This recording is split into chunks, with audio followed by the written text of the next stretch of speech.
Pagkatapos magluto, mag-iha, mag-barbecue, dito na naman tayo.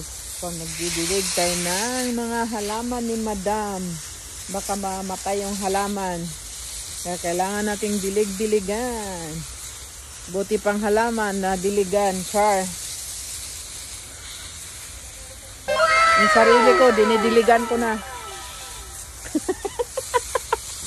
Dinidiligan ko na ng tubig ang sarili ko. Hindi na yung halaman. Charot. Ay.